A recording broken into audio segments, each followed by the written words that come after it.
Welcome to the Small Giants Fishbowl. This topic is, so your culture is great, but does the talent pool know that? Led by Kinesis founding partner and CEO Shawn Busse, this interactive workshop will help you assess how effectively you're marketing your culture to potential employees and provide you with the resources to better attract the right talent for your organization. All right, great. Well, thanks for coming, everybody. I'm really excited and passionate about this topic of talking about how to get great employees in the door and different strategies for doing that, and some of our experiences working with different clients across different industries to make that happen. We've got kind of a nice sized group here, so I think there's a good opportunity to have a bit of a discussion and also talk a little bit in terms of specifics that people would like to get out of today's conversation. So just sort of broadly speaking, what I'm going to talk about is a little bit of our history and how we've worked, how we've developed a methodology for attracting and retaining great employees, and how HR and marketing really interrelate, because historically they've been thought of as very different departments. Historically HR has been the department of rules, and marketing has been the department of getting new business. And more, I think folks are realizing that people are the instrument of power in an organization. And so attracting them is sort of a marketing activity in a lot of respects. And engaging them and keeping them motivated is a leadership and HR opportunity. So moving HR away from this idea of being a rules department and moving marketing away from just thinking exclusively about the external customer. So we think of as the person who buys your products or services, but actually getting marketing to start to think about part of their job is actually the internal customer and how to attract them and how to keep them engaged with the organization and alignment with values and mission and purpose. So I'm going to talk about that a bit, as well as what I think are some of the barriers that are happening between business leaders and owners, and why there's a disconnect between how they think and how candidates think about an organization, and how they perceive an organization, and the different places that they go in order to understand the organization. I'm a little new to this format in terms of being a presenter, so forgive me if I bobble the ball a little bit here. I'll try to keep on task as much as I can here. So a little bit of background about our organization, Kinesis. We started in 2000. We were a design and branding shop that did a lot of work with nonprofits. And one of the things that we discovered about working with nonprofits is that they do a really good job around mission and purpose and values and kind of understanding what they stand for.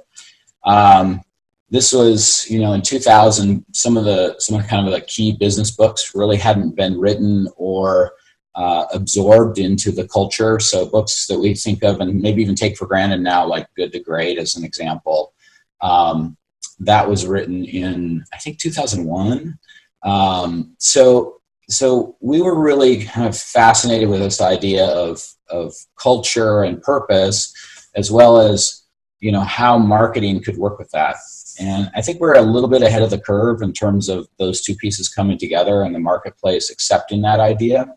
So really, for the first, I'd say, decade of our existence, we just learned how to be really good at branding. So how to help an organization communicate what they stood for, communicate what their value proposition was, much more, kind of traditional marketing. We slowly moved out of the nonprofit space. We realized that we were becoming a nonprofit by working with nonprofits. It's a very difficult space to work in and actually make a living. So we focused on the business space, and we were doing things like helping companies rebrand their organization, build new websites, create new logos, rename the organization, helping companies who might acquire or merge with another company communicate what that means and what the benefit was to that. We had this moment where it was a bit of an epiphany for us, where we were working with a client, and they asked us to bring more business into their organization. So this is like the very kind of traditional expectation of what marketing does, right? Bring more leads in the door. And we were doing that. And it was not a super hard task from a marketing strategy perspective. We're using all sorts of different strategies, and we were measuring those strategies. And one of the things we used was this tool that allowed us to track phone calls. So we could understand how many inquiries were coming into the business, where those inquiries were coming from, and what was happening with them. And so as we're tracking these phone calls, we're seeing like this major escalation in inbound interest in the business. So we were doing our job, we were like, high five, feeling really good about ourselves. And we sat down and we're talking with the business owner, and we're asking him about his business, and we're totally expecting him to be like, oh my God, this is the best thing ever. I'm so happy. You guys are great, pat us on the back kind of thing. He's like, yeah, it's just kind of okay. We're not really moving the needle. And I just could not understand this, because the data was telling me things were changing, right? They're getting all these new leads, they're coming in the door. And yet the owner was telling me, I'm not really happy. And I couldn't really figure this out. I was just really confused. And so I did this exercise that we do with clients, which is called the customer journey. So what you do is you understand where the customer starts from, and when they start looking for a service or a product, and the decisions that they make, and the competitors they might look at, and then the engagement they have with your organization. So you map that out as a marketer.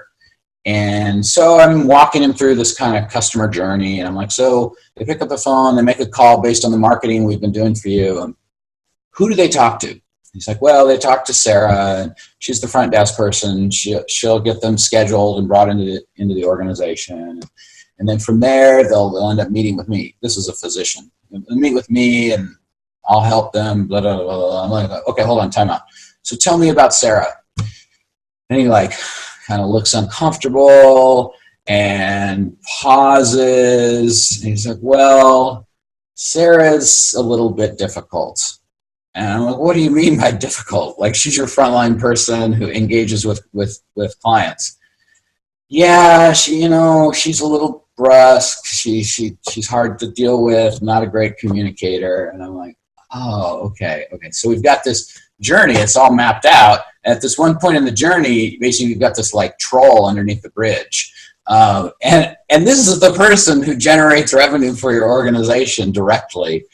And so that was really the beginning of a journey for me, realizing that you could be an amazing marketer, you could have awesome strategies, and if the customer engages with employees that are marginal, or employees that are not engaged, or employees that are downright belligerent, all that great strategy and all that money you're spending on marketing is going to just totally fail you. Perfect. Old school.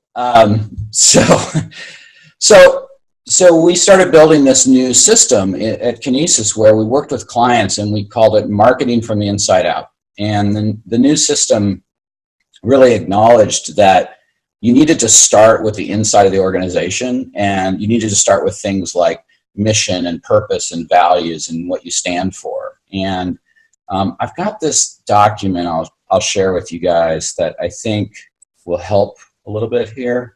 Let me see. Can you guys see that? It says Kinesis. Okay, great.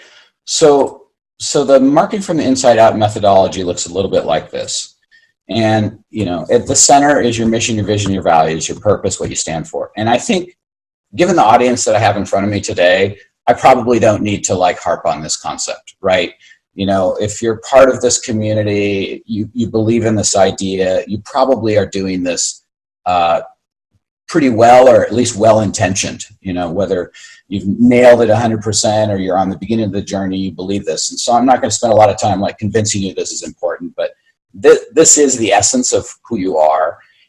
I think what's really great about this graphic, even for folks who are, thoughtful about this idea, is that it will help maybe people in your organization understand how this works. And so if you have, clearly articulated purpose and sense of being and values, that the next step in that, the next ring in that tree really is that is the foundation for how you determine what a culture of A players looks like really fantastic employees, not the Sarah like my client had who was actually sabotaging the business, but actually clients who align with your values and your purpose and are engaged with customers. So you can't create a culture of A players unless you understand what your mission and purpose and values are, because you can do it intuitively and accidentally, but most of the time it's really hard to do this unless you really understand that first ring in the tree. So if you can create this culture of A players, then what they can do is they can provide remarkable delivery to your customers, right? So instead of Sarah, you've got, Brian or Susie who, is really committed to that customer experience. And so now you're not having to work so hard on marketing and these other things to bring customers into your organization. That person is actually a marketing tool for your organization. And this is the beginning of what I'm talking about, how HR and marketing should be like this instead of like, I'm over here and I'm over here and these are my silos. So if you can provide really great, remarkable delivery, then you get the magic. And the magic is this. The magic is the raving fan. The magic is that customer who says to other customers, this is one of the best businesses that I've ever worked with. The people who work there are committed. They really treat me with respect. They answer my needs. They're there for me. It's a true partnership. And the reason raving fans is so important is that, well, first of all, if you're in a business where you get word of mouth referrals, which is most service-based businesses, like this is the number one area that you can really influence how customers come into your organization. These are the best customers, right? Referral customers, they're already warmed up. They're generally not looking at lots of different folks, in terms of their options. You have credibility. You're able to sell them much easier. They tend to share the values that your best customers have. So you don't have to work so hard at keeping them, as an example. So you have lower client turnover. So all these really great things happen when you have a culture of raving fans out there. And so for us as marketers and as business consultants and strategists, to me, this is really what a brand is about. That it's what it stands for, who it hires, how it delivers, and the community it creates, and how that community talks about that organization. And so a lot of people use the word brand. It's really I think a challenging word in that when you say the word brand, a lot of people go, oh, that's a logo, or they think, oh, that's our corporate colors and brand standards guide. No, I really think brand is about that emotional connection between your organization and your customers. And when I say customers, I mean both your internal customers, who are your employees, and your external customers, who are your clients and buy from you. I would even argue there's a third group in there, which are I hate the word vendor, like your partners that help you grow your business that happen to not be W-2 wages, right? Those people are also really important in how they talk about you and how they're committed to your organization. So I'm going to stop sharing that for just a second. And I'll send that piece out. This is us. Like, this is our secret sauce. This marketing from the inside out thing is something we've spent literally 17 years figuring out. And I know it seems like, oh, it's 5 rings and no problem. But the ability to articulate it and the importance of each of those layers is really the magic, and where you can take this back to people in your organization and help them understand how these all relate to one another. And so if you think about the second ring in that graphic is an A player culture. And we started thinking about this with our clients, right? These are great employees. You don't just find great employees hanging out on the street corner looking for a job. right? They're not trolling Craigslist, right? They have jobs. Like the really great employees have jobs. And so in order to get them, it means that you have to have a much better strategy than you've probably employed in the past. And a lot of this challenge, you know, in terms of like, we're hearing people over and over and over again are like, I can't get enough good employees. There are a lot of dynamics that are going into this factor, right? So one is the whole baby boomer retirement phenomenon, right? So you've got about 10,000 baby boomers retiring every single day. I have organizations that have told me in 4 years, 60% of our workforce will be eligible for retirement. And I'm like, ugh, you know, that's like scary time there, right? And these are mature organizations. These are organizations that are, you know, $20 million a year, 100 of employees and so forth. And they're looking down the barrel of this gun. They don't know what to do. That's one dynamic that's going on. Another big pain point is the disconnect between leadership and the younger millennial generation. They have different value systems. They were brought up in different ways. I think about how I was brought up. I'm a Gen Xer, so I'm kind of this bridge generation. I was brought up with the perception that it was a privilege to have a job. It was a privilege to get a paycheck. And I was lucky that somebody gave me an opportunity to have a job. I have seen a very different attitude about work as I've met and engaged with more and more millennials. And I see a very different attitude about work between those millennials and often the baby boomers or older Gen Xers who are owning and leading companies. And so what you have happening is this disconnect between how one group thinks and another group thinks, and they're not doing a great job of putting themselves in each other's shoes, right? So they're struggling with that. And instead, I think what happens, and I have been guilty of this. I think what happens is we create a parody of a generation. So we say, oh, those millennials, they don't have a good work ethic. They are all focused about themselves. They want to change the world, and they don't know what they don't know, right?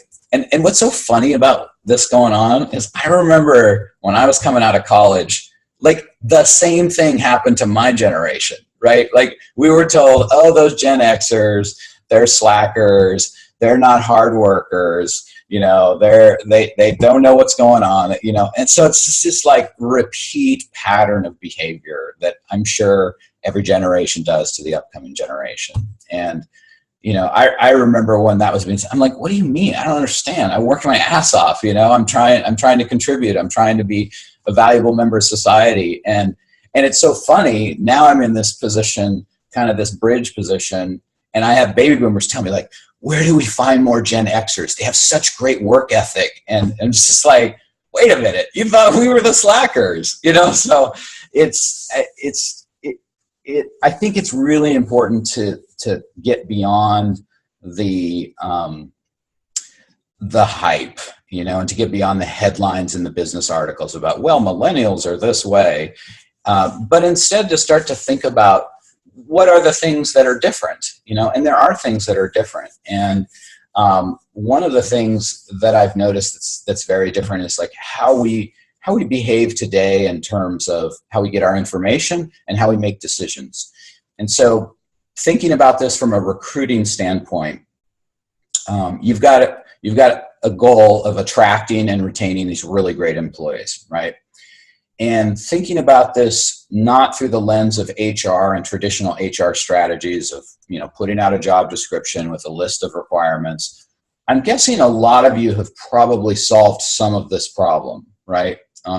Where you've actually gone in and said, hey, we need a more compelling job description, right? We need a job description that aligns with our purpose and our values. And I'm guessing some of you have done that.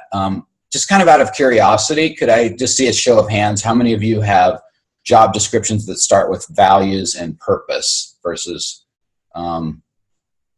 great. And I've got a bunch of people who I can't see, so thank you for the video chatters. Yeah, so So with a lot of our clients, they come in the door, they don't have that, right? They don't really get that idea of like the center of the ring. And so we carry them through that idea. And so I'm going to assume that a lot of you have solved some of those problems. And if you haven't, we've got some job descriptions right now on the Kinesis website you can go take a look at in our Career Center that illustrates how this works. So I'm going to focus a little bit more in terms of the decision-making process that candidates use that is different from the past. And so if you think about things like even just a couple of data points, like about 85% of us use the internet to research things before we make decisions. I know that when I was looking for work when I was younger, like it didn't really exist, right? It wasn't an option. Maybe I had classified ads, and then the internet started, but it wasn't a job place. You couldn't identify a company.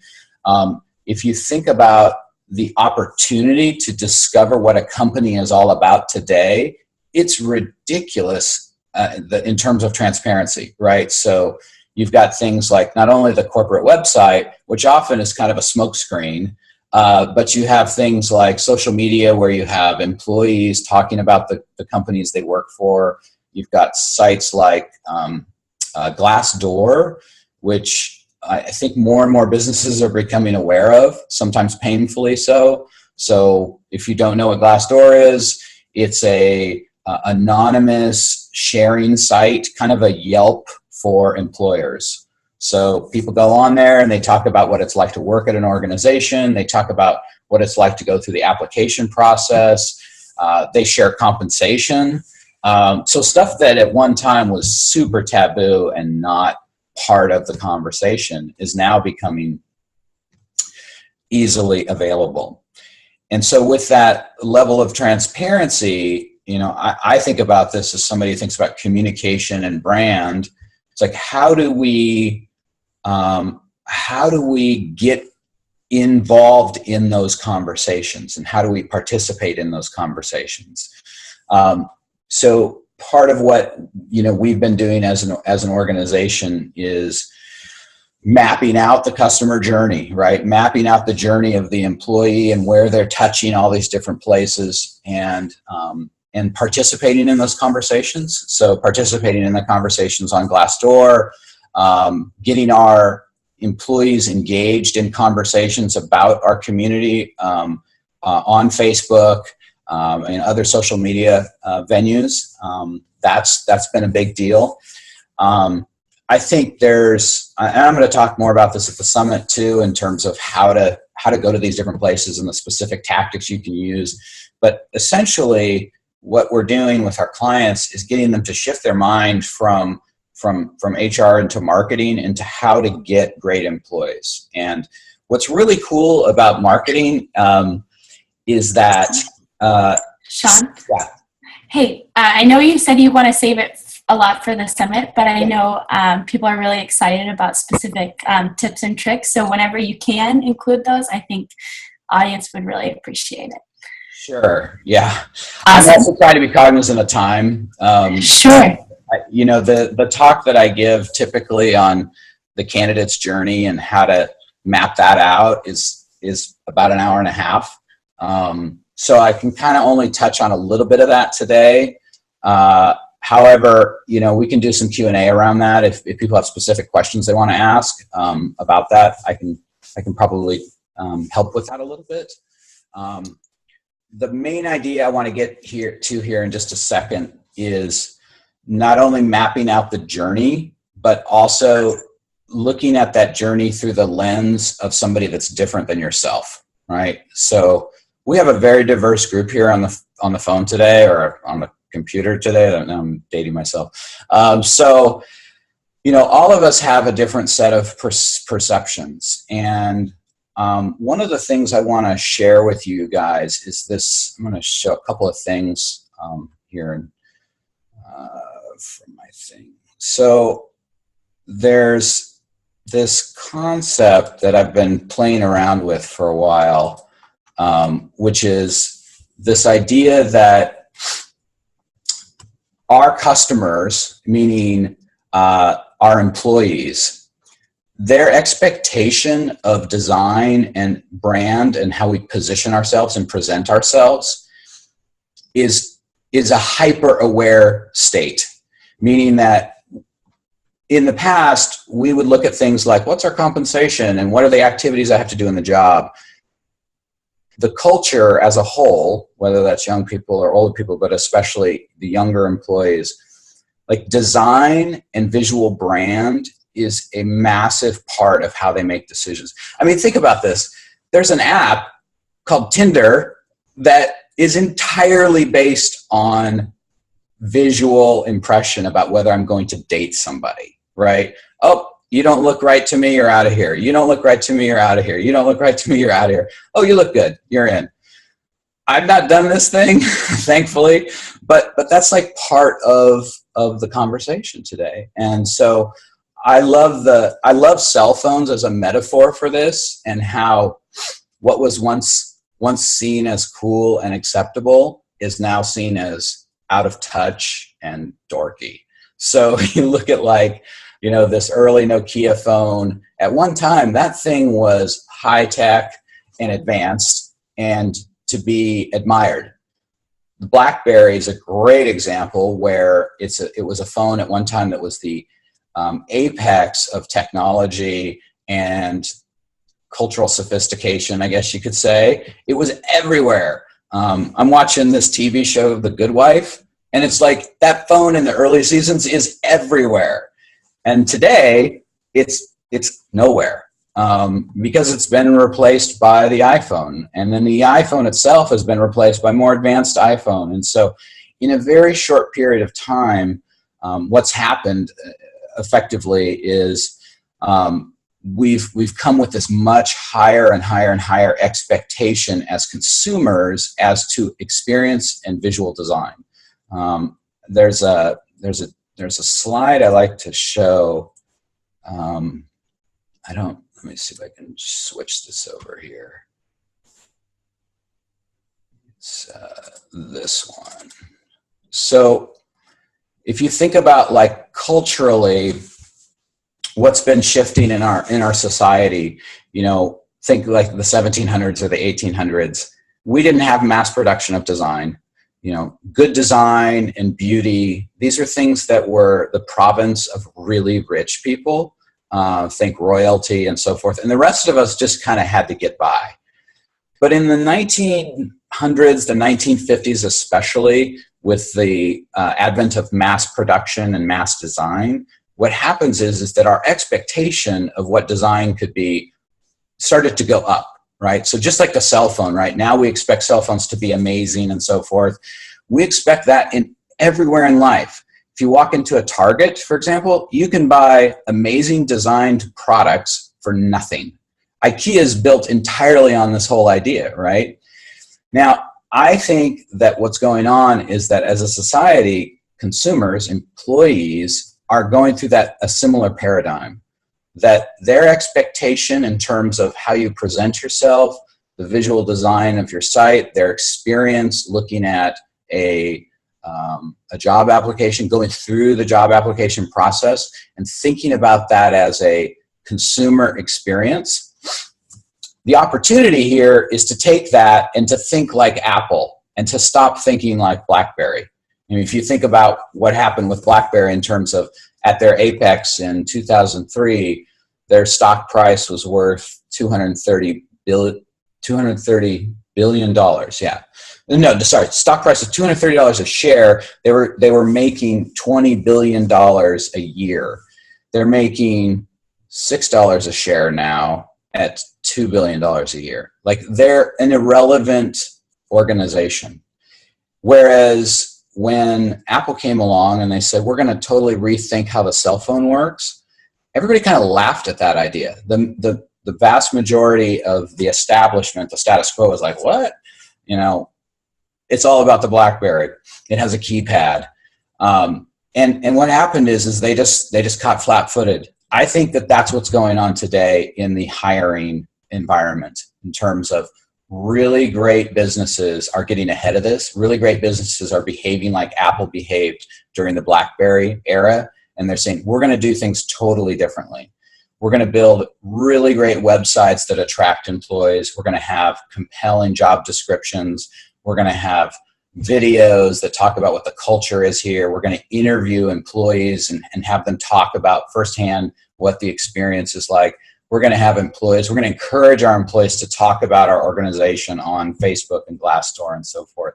And we're going to invest in those things. We're not going to just treat it like this redheaded stepchild. And so what I'm encouraging clients to do is to start taking some of those marketing investments that they've made towards the external customer and shift them towards the internal customer, whether that's marketing to the new employees that we need so badly and we can't seem to find, or it's marketing to our internal customers in a way that keeps them engaged and focused on the mission.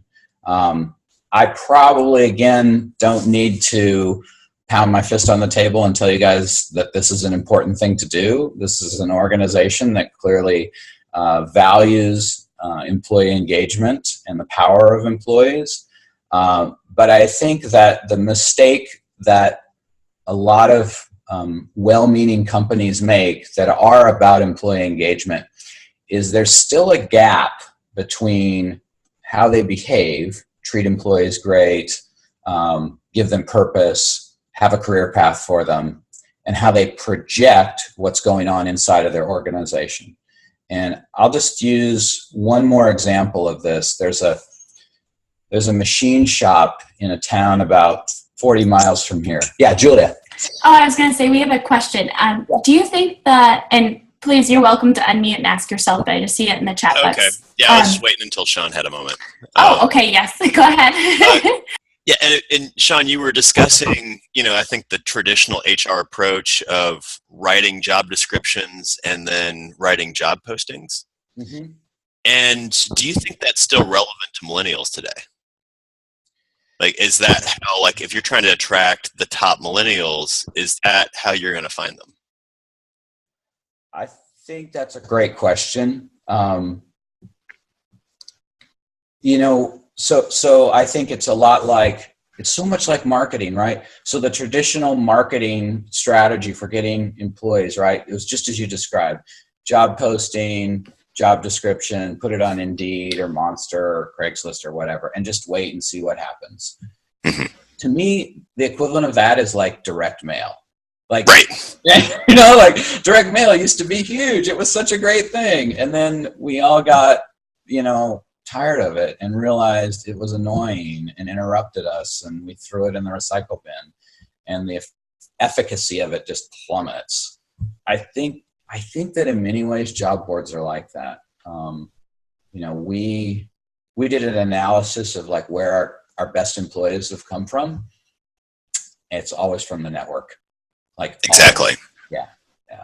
So I think people spend a lot of energy and time on the Monsters and Indeeds and so forth, and they're maybe not spending energy and time or developing a good strategy for that. So, that's a big part of what we do with our clients and with our employees. Even is like, okay, we're gonna do a posting. We need somebody.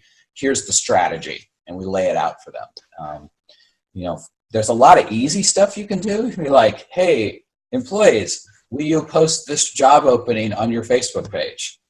Just ask, right? Like, it's super cheap because great employees are going to generally have a group of friends and connections that share their values, right? Your odds of that are way higher than like throwing this job description on Monster and hoping you get somebody that shares their values. Have you, Ty, had any experience, kind of shifting your strategy? So I've 100% of our employees have come through basically word of mouth, second degree, third degree connections. Mm-hmm. And I've never gone through that process. And in part just because, the community that we hire from is relatively small. And, we're also, since we're fully digital, then we have to be a very high trust community. And so just accepting anybody who comes off the street isn't going to fly. And so we wind up going, for one individual, we wound up going 3 circles deep on like being able to find this person who was unhappy at her current job. and then found out it was a deliriously happy connection. But it was being able to reach into other organizations where people are unhappy, and you only find that out through close personal connections who stay in touch with each other, and almost as more of an informal word that gets put out. And we haven't done, and I think the marketing that you're talking there and the sophistication, we haven't done that. And I'm wondering how you, I guess, take advantage of because millennials are highly relational, and wondering how you take advantage of that. I mean, they're the ones that generated, Facebook, Twitter, and so, basically supercharging relationship recruiting. Yeah, the best example I can give you, and there's a case study on our website for a company called Reitmeier. If you go to the Kinesis site and go under our work and case studies, there's an entire case study about this. And they, because we've been working with them for a long time, 4 or 5 years now, we've had a chance to experience this complete arc of going after candidates. They're in the mechanical HVAC space, which is super competitive for talent because we just don't have folks coming out of high school having had a shop class, because we got rid of all those programs. And so there's this massive shortage both in the manufacturing space, but also in any industry where you're working with your hands. We made the mistake for decades now of telling people that you weren't worthy if you didn't go to college. And we destroyed a number of we just destroyed the institutions that gave purpose and direction to many people who weren't really set to go to college. And so what's happening is that you just don't have enough people. And so the Reitmeier case study, you can go through it in detail, but I would say that in a nutshell, the things that we did for them were, we spent a ton of time on their career center, building out an entire career center. What's it like to work at Reitmeier? What's your purpose? What's it like to live in Portland? Because we have a recruiting strategy for going out of market to get folks to move here. And then from an internal perspective, really focusing on the employees and the value that they provide to the organization. And most of the money Reitmeier spends with us, quite candidly, is money towards empowering and elevating the employee base. So building customer. See, I always say customer because I think of employees as a customer. So thinking of employee recognition programs that we've developed. We had this whole hard hat award program that was really successful. And so what happens is you start to show employees that you value them and that you want to bring in others like them that work alongside them. They start to become an active participant. And so Reitmeier went from, they had 50% turnover on an annual basis. I mean, it was brutal, to single digits. Now they're down to 4 or 5% turnover. But most significantly, they had to do the job board thing you were talking about, Ty, where, they would just get all these crappy resumes. They would get all the employees who didn't have jobs, who were, cruising the job boards, and they don't want those people, right? So now what happens is they're getting unsolicited resumes just on a regular basis because the community is talking about them. The employees are talking about what it's like to work there and sharing that with their friends and their friends who might work at other mechanical HVAC companies. Anybody else have a question or a thought on sort of that line of thinking?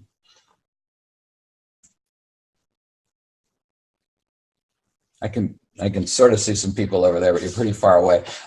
If you do, let me know or ping Hamza or Julia. Shawn, I have a quick question for you. Yeah. So I'm just curious if you could share a couple of nuggets with the participants on how can you sort of quickly and cost effectively communicate to sort of, instead of to the outside in, but more of the inside out, so you can attract the right talent. So maybe some of the things you could do through social media or on your site that people can quickly do if they haven't already done so, that would help them sort of communicate the story.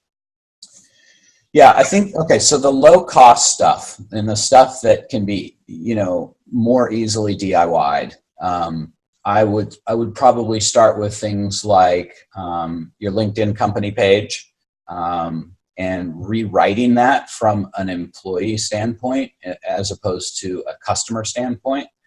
I would rewrite all the LinkedIn profiles for all the key employees in your organization that are going to potentially interact with folks you hire.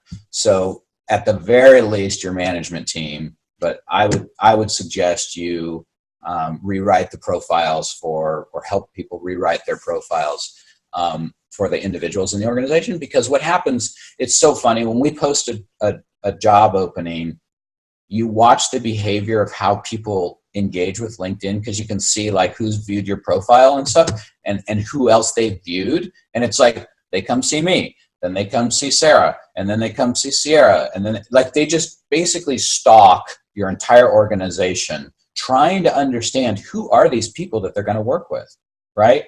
So that's like low-hanging fruit, I mean, Shawn, go ahead. follow up to that. So when you say like, write it from an employee standpoint, so what does that really mean? Like what it's like to work there, or like, emphasizing the values of the company? Like what would that really, how would that look differently? Yeah, I mean, again, you can stalk Kinesis and all of its employees and see examples of this. I think like many companies, we do this really well, and then we kind of lose focus. And so some of the newer employees are less, so, I'd look at mine, I'd look at Wendy's, I'd look at Allison's, so those would be some examples, but generally we try to write profiles much like how we write job descriptions, which is aspirational, focused on mission, values, and what the company is trying to do in a big way. So, our mission is transformation. We want employees who embrace transformation and like change and like diversity of ideas and thought. So we want to weave those words in there, and then our job descriptions and the questions we ask in interviews, they all circle around that universe. And if you can tie those things together, your external marketing, LinkedIn profiles, Glassdoor pages, Facebook company pages. Facebook company pages, I think, are one of the best opportunities for businesses, like Bruce's business, for example, right? Bruce is probably not going to get a customer checking out his Facebook page for his company. He might, but it's not relevant like it would be, say, for Zappos, right? A consumer brand. So if you're B2B, the best strategy you can use with Facebook, and I love it, is you turn it into a culture hub. You assign a brand advocate to your organization and say, you're going to own the Facebook company page experience. You say, every time there's an event here, I want you to photo document it. I want you to post it on Facebook. If you look at the Kinesis site, again, our Kinesis Facebook page, we've got that going on in spades. And then we tie it to Instagram, and we tie it into Twitter. We make that universe all interconnected. And so from a corporate level, we spend time and money to focus on that, but you can do that as well in your organization. That is honestly one of the best things that a company can do that you don't need to hire a professional for. Generally what we do is we coach our clients in how to do that, and then we say, go. Because it's just not authentic if an agency is doing it for you. I think it's a waste of money, quite candidly. Yeah. And just sort of like on that note, I guess, how do you walk that balance of like making sure you're authentically selling your culture versus like overselling it, if it makes sense? Like how do you communicate? Because I think many companies have, values like integrity and excellence, et cetera. Like how do you make sure that you're really communicating your company's culture in an authentic way? So I tend to offend people when I answer this question, because those two words you used are also the values that Enron had. And so, like, it's not to say that a lot of companies don't have a culture of integrity. It is to say that a lot of companies, I don't think, do the work well to identify what their values truly are. So the first step is you've got to understand how to do values and mission correctly, and then to articulate that in a way that's meaningful and authentic. This has been like my life's work at Kinesis, where we help clients get away from cliches and things that sound good and move them towards things that are true to their organization.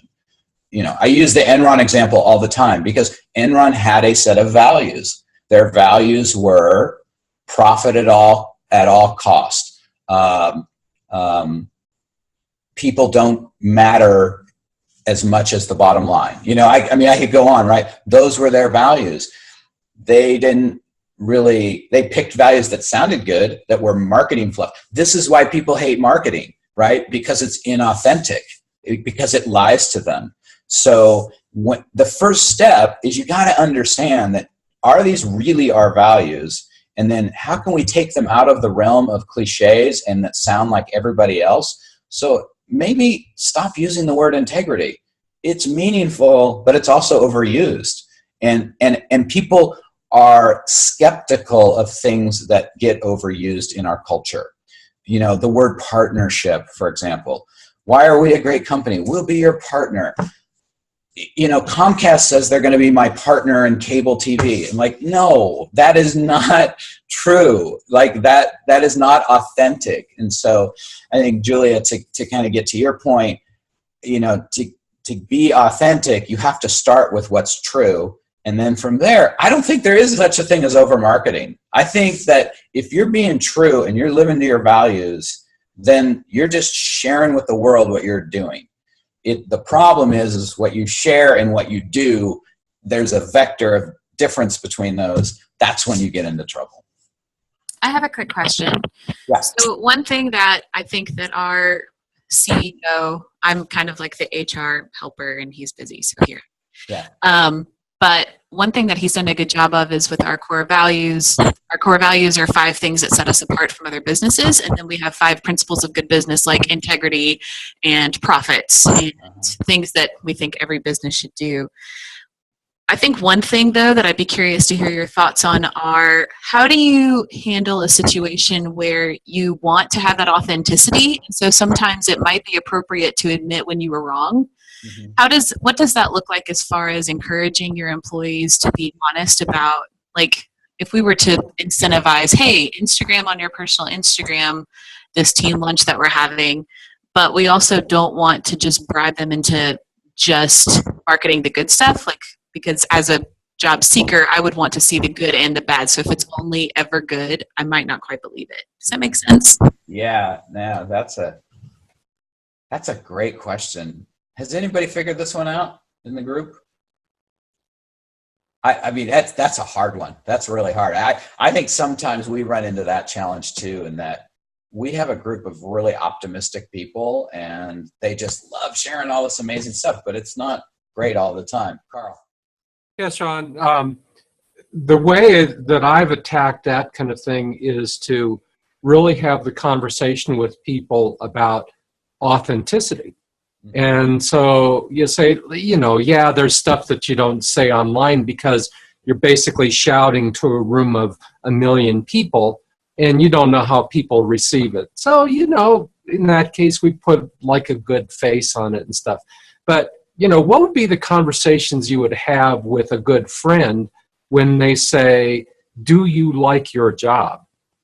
And you tell them a story and it's like, yeah, you know, because in that context, it makes sense to, you know, be a little bit more honest, especially if they're looking to join you. Then you'd say, well, watch out for this, watch out for that. But other than that, you know, it's like a great place to work. And here's why. Yeah. And so if, you know, that's what I would do is you talk to people about these different contexts and say that, you know, if our job is marketing the company to future employees, absolutely right. They want to hear the good stuff and the bad stuff. But you know, in the same way that you don't air your personal dirty laundry. There's a reason why everybody's personal Facebook page only talks about celebrations and good news, you know, right? Yeah. We don't want to be Debbie Downer to all our friends, you know, but the one-on-one conversations, that's where, you know, a little bit more honesty happens. Yeah. I think one of the challenges, Anna, is the forum. You know, a forum like Instagram, it's really hard to tell a story in a deep way. A forum like Glassdoor, actually, you can tell a pretty deep story there. And I was really impressed. We asked our employees when they've gone through the hiring process afterwards to give feedback through Glassdoor. It's voluntary. We don't pay them to do it. But the incentive we say is like, look, we want to attract more people like you. And so the more honest you are there and authentic there and sharing. And I like what they say there. You know, it's not all bubblegum and candy, right? It's a great place to work, very hard hiring process.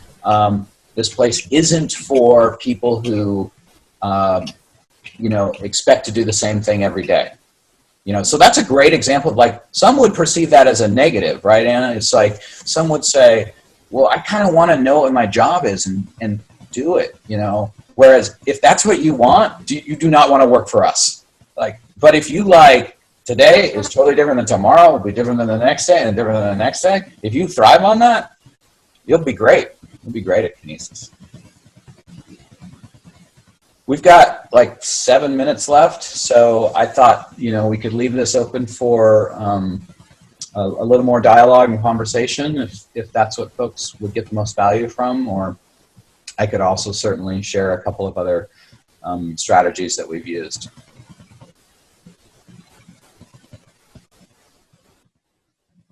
Okay, I'm going to go tips then. Shawn, I have a question. I'm a one-person business in a startup phase, but I'm finding I'm hiring more and more like contracted help, accounting help, marketing help. Yeah. Maybe, and just office help. Does this apply when you're in that kind of market, not a full-time employee market? Could you say that again? I'm sorry. I missed that last piece. So did some of the concepts we're talking about even apply when my workers are contracted vendors? They're not full-time employees. Yeah, I think so. I mean, I think it applies. I actually think it applies to customers. Like we actually vet our customers now and say, do they align with our values? If they don't align reasonably well, we need to pass on them. And so the reason we do that is that our focus is on retention and long-term customer relationships. And if you're out of alignment with your values, those customers are going to go away quickly. So I think with regards to partners and vendors, if you see these folks as being somebody that you could work with for years, you know, we work with an outsourced bookkeeping service. We've used her for 6 years now. We work with an outsourced IT company. We've used him for 5 years. And I believe that it's because they align with our values. You know, they share what we care about. Okay. Yeah. And they might also be going to Facebook pages or Sure. Yep. LinkedIn. Thank you. The other advantage to that, being as in a startup phase, is that a lot of times your vendors are going to be a source of business or resources for you. So if they share your values, if they share what you care about, they're going to tend to also have people in their community who are of like minds to you. And so they can often be a great resource, you know, whether it's you have a job opening and you want to get the word of mouth out there. They're a great resource for that. I've had several vendors send me candidates. I actually had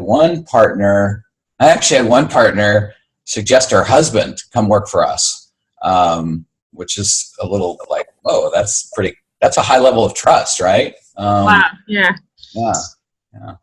Okay. Thank you. That's great. Great question. So I'd say we're coming up to a close here. I think we have time for about one more question if anybody has one.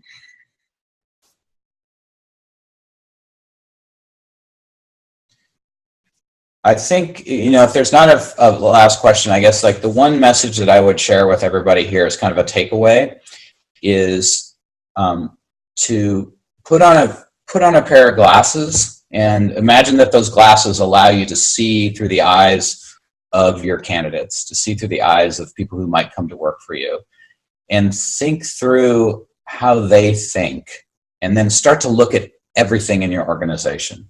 Look at your website, look at your career center on your website, look at your job descriptions, look at the hiring process.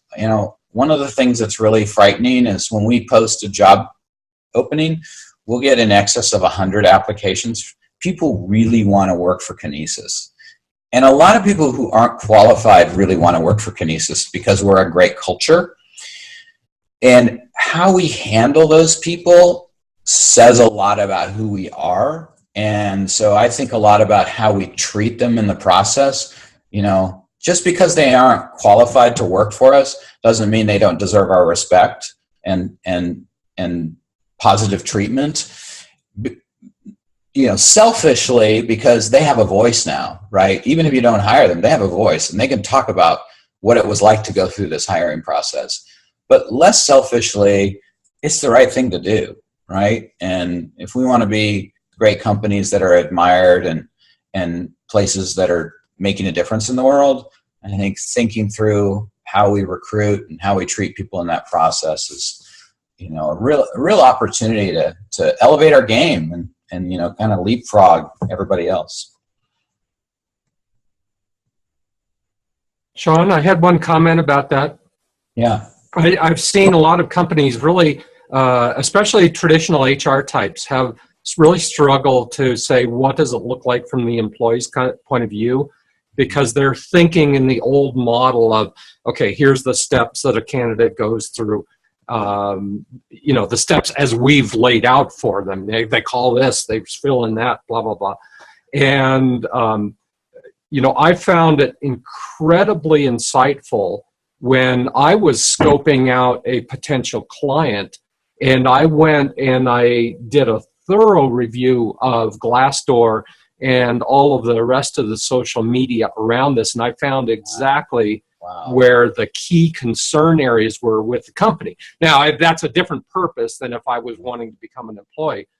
But, I would encourage somebody, if you're interested in doing this, go act like a job applicant for another company. Yeah. And just go through the process. Say, okay, I lost my job today. Now I've got to go find a new job. What are the steps that I go through? It's much, much different than going through the steps of filling out and submitting resume and blah, blah, blah. Yeah. And if we have more time, I'd show you that map. Maybe I can bring it to the summit or do another fishbowl on that. So fabulous. Yeah, I love that approach. Okay, well that's it for this one. Check out more fishbowls exclusively for the Small Giants community at smallgiants.org.